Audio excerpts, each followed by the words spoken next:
વાવથરા જિલ્લામાં બાળકોના સ્વાસ્થ્ય સાથે એક ગંભીર ચેડા થવાની એક ઘટના બની છે, જેમાં ધરણીધર તાલુકાના અછુવા રાજ્યના રોડ પર આંગણવાડીના બાળકોને પોષણ માટે આપવામાં આવતું સંજીવની દૂધના પાઉચ રસ્તા પર બિનવારસી હાલતમાં જોવા મળ્યા છે અને આ દ્રશ્યો જોઈને સ્થાનિક લોકોમાં ભારે રોષ જોવા મળી રહ્યો છે।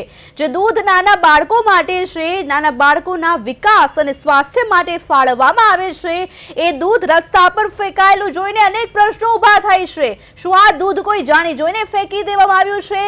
આવા કૃત્ય પાછળ કોણ જવાબદાર છે? ત્યારે જરૂરિયાતમંદ બાળકો સુધી પહોંચવાને બદલે દૂધ આવી રીતે રસ્તા પર દેખાઈ રહ્યું છે, ત્યારે આ મોટું પાપ થયું હોવાની ચર્ચા ચાલી રહી છે। જ્યારે સ્થાનિક લોકોએ ઘટનાનો વિડીયો સોશિયલ મીડિયામાં વાયરલ કર્યો છે।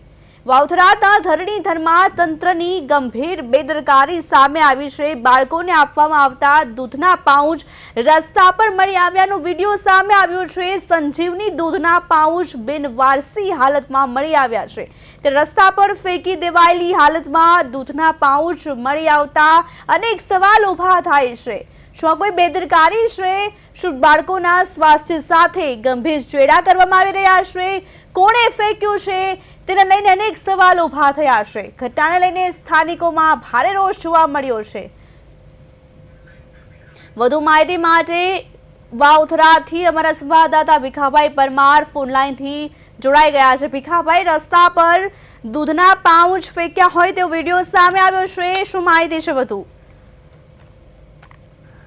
ધરણીધર તાલુકાના જે આસવા ગામના આસવા અને સપરડા જે રોડ છે, રોડ ઉપર સંજીવની જે દૂધ આવે છે તે દૂધના પાઉચ બિનવારસી હાલતમાં જોવા મળ્યા છે। જોકે આંગણવાડીના બાળકોને અપાતું આ પૌષ્ટિક દૂધ રસ્તા પર ફેલાયેલું જોઈને સ્થાનિકોમાં ભારે રોષ જોવા મળ્યો છે।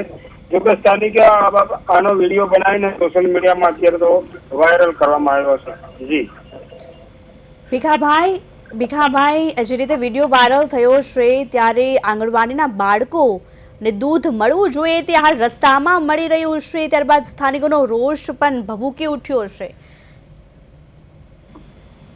જે સ્થાનિકો જણાવી રહ્યા છે કે આ બાબતે તંત્ર દ્વારા કાયદેસરની કાર્યવાહી કરીને જે કોન્ટ્રાક્ટર હોય તેના વિરુદ્ધ કાર્યવાહી કરવામાં આવે તેવી માંગ કરી રહ્યા છે। જી ભીખાભાઈ, સમગ્ર માહિતી બદલ આપનો આભાર।